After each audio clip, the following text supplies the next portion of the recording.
Who do you trust, I guess? Hey, everybody, this is Retrokid Reviews. Was supposed to take a break from doing normal current day reviews for, I don't know, big retro review I was planning to do to, I guess, pause even that prep for a minute. I'll tell you probably in the community tab later down the road, probably on Tumblr post. For Secret Invasion, yeah, the first episode dropped. A lot of good consensus for most of what I kind of felt for this episode. I'm only going to be reviewing the premiere. I'll probably come back in 5 weeks for the finale, probably in time for whenever Marvel shows up in November. That's probably the plan going forward. I know this show will probably wrap up before even that, due to all the delays with MCU at this point. So that being said, my thoughts on Sam Jackson coming back as Nick Fury was not a bad start. Keep in mind, he's been mostly stuck in between post-credits, which is kind of ironic for his character being stuck in between post-credits before the first Avengers, so I guess people found a way to have a full circle. Anyway, any Pulp Fiction references, I guess, to finally justify my poster in the bag after all these years? His attitude definitely is in that same old school kind of caliber you kind of see with Sam Jackson throughout this premiere episode. I do want to shout out the guy who was basically doing the best Pepe Sylvia impression in front of Martin Freeman's scroll. Spoilers are bad for the premiere, sorry in advance, but there will be scrolls that I will debut or I guess reveal as time goes on in this episode.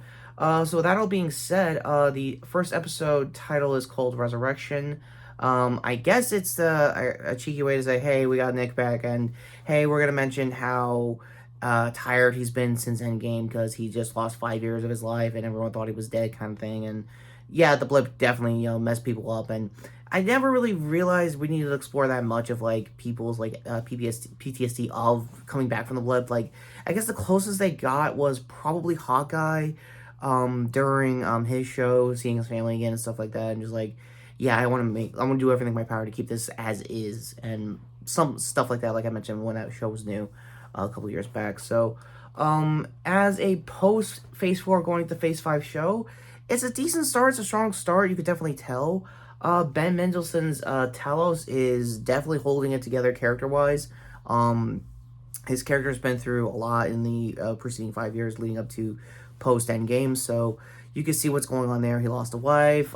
His daughter, played by Emilia Clarke, who, by the way, I hope she gets a win out of this whole show because post Game of Thrones actors definitely need a win, after season 8. So understandable. Yeah, she's doing pretty good. Being like, I guess, strained with Talos and basically doing everything to be the exact opposite for their people and stuff like that because. In, I guess, either real time or post-blip time, it's been, like, over 30 years since they were been introduced in timeline, MCU-wise, post-Captain Marvel, so you can see, I guess, the frustration was happening for a lot of younger members of the Skrulls, hence kicking off the events happening here. For the spy stuff, the good news, who thinks it's all gonna be, like a cop show kind of thing, it's not. I am currently going through rewatching some stuff, like, not Blacklist. Good show, by the way. I am sitting through Blind Spot for a tribute review for one of my family members who passed away. I'll tell you the day I will do that retro review, but getting to the most obvious point, and my eyelashes getting all weird as usual. Yeah, it's a good premiere. It has a good hook and a good death scene in 3, 2. Sorry for spoilers. Colby Smulders is Maria Hill. Yeah, she comes back to basically get taken out on a hop in the very last few minutes of the episode. It's kind of one of those, like, I mean, they hold the shot kind of like how they held, Nat's death in, Endgame, like, no, this is for real, she's really gone, we're gonna pan out kind of stuff. But this is, like, Secret Invasion, and for those who remember the book, at the time, it was a big event. The fact they're scaling it down to a spy show kind of angle makes some sense. Not a lot of Rhodey in this episode, mainly because they could probably use him later down the road. For his case, and yeah, Don Cheadle's doing okay. He's doing decent, like West Wing style walk and talk, kind of like exposition to their new president at the time. Another character I just forgot to mention, I think he was in Scream 6, so card of my review there if I got that guy's name right. Probably not. Cast IMDb down below like usual. And that's really it as far as laying the groundwork on Fury's time coming back into Earth after Endgame. You can definitely see it at points, even in the conversations he had with former spies he used to work with under Sonia Falsworth, also played by Olivia Colman, who, by the way, is definitely chewing the scenery just fantastically. Getting an Oscar tends to do that for you. But, yeah, ultimately, should you sit through the next 5 episodes? Depends. It kind of weighs on how you feel about spy shows in general, or you're still rubbed off after Agents of S.H.I.E.L.D. I'll say this, it is going to be better shot than Agents of S.H.I.E.L.D. You could definitely tell that going forward. Will Coulson make a return as like a scroll along kind of thing, given all the retcons and twist endings they've been doing in that show over the years? Probably. I doubt it immensely, but it would be interesting as a post-grade. That all being said, the one thing I haven't mentioned throughout this review so far before I get to my final scores is the opening, because usually the MCU big tempo kind of like typographic style openings they usually do in the back of the episodes, especially even in the movies too. And I was hoping for Secret Invasion to have like a Winter Soldier kind of art style going into their opening. Yeah, you kind of get it. At the same time, I have to be the unfortunate guy to have to mention this. It was AI generated. For those who understand why the writer strike is still going on, is because their biggest concerns, other than pay disputes, obviously, is AI basically taking over the majority of their writing. And given the art style of this opening, you could definitely tell it was AI generated at times. I have no stake in the matter when it comes to editing, that kind of stuff. However, I could see weird, glossy, sometimes way too matte at times artwork as like, no, definitely computer did that in like 2 seconds faster than like a editor would in like a day. So again, if that's my measurement of how I feel with AI, I am with you on some of those artists and editors who are probably getting screwed over by that opening. I do feel like they do use it at times for CG, but I feel like you still need a human touch to make sure it guides it to the right direction on some of the editing process for the VFX. So yeah, other than that, all the transformations of all the revealed Dead Scrolls was pretty cool. Oh yeah, and Martin Freeman also came back for a cameo as a scroll.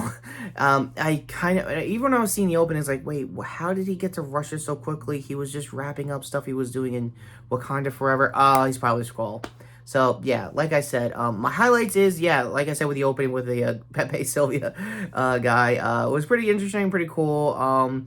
It stopped being serious. The more I saw the whiteboard of all the stuff, is like, oh no, you're doing a dang banger Charlie Day impression. So I don't know. So yeah, final rating wise, it's a strong flat 7 out of 10. Again, like I said, it's a decent start for MCU spy stuff. They haven't done this since, like I said, since Agent of S.H.I.E.L.D. And ultimately, most MCU shows has a problem with like ending their series before having a good, decent start, which they all do, but sometimes, much like the movies, their third acts tend to, wane, and third acts in this case being their final episode. So we'll know if that's still going to be the case in the next 5 weeks. I don't think so this time around. I feel like there's going to be more of a creator input. I feel like Kyle Brandsheet, if I got his name right, does have a good critical eye when it comes to making this kind of stuff. He has a decent cinematography team behind it, and it's not as too flat out with weathering.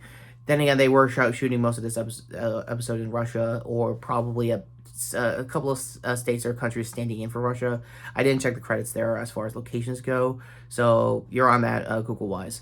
So yeah, that all being said, I don't have any cute references and stuff like that. I'll probably come back to do it as a Marvel Legends figures review in time for, obviously, the Marvels. So until then, Endcard is finally coming up here to my previous video, which was obviously my long overdue review for The Flash. And yes, I will still be doing a figure review for their movie Supergirl, still here, by the way. Probably later this weekend, because I'm kind of, I don't know, on the next couple of movies going ahead. I am going to show up for Indiana Jones: The Dial of Destiny next week, so I'll just let you know that in advance. Trying to probably build Indiana Jones Real Nerf loadout here to sub the channel. Also, shorts here for my upcoming and already about to be prepped Critical Role shorts playlist for episode 63 for Campaign 3. I will try my best, if anyone has noticed lately in the last couple of shorts, not post a short as the episode is live. I'll try to wait after the fact and, I don't know, mine through social media if anything I might have missed references wise. So I'll try to do that hopefully for this week. So with that all being said, take care, subscribe, and I am not a scroll. Retrokid reviews. Seriously, I'm not a scroll. Asking you, no, really, I'm not a scroll. I can't Pepe Sylvia time, but seriously, go to that clip down below. It's actually pretty funny, and hell's up as far as Always Sunny skits go.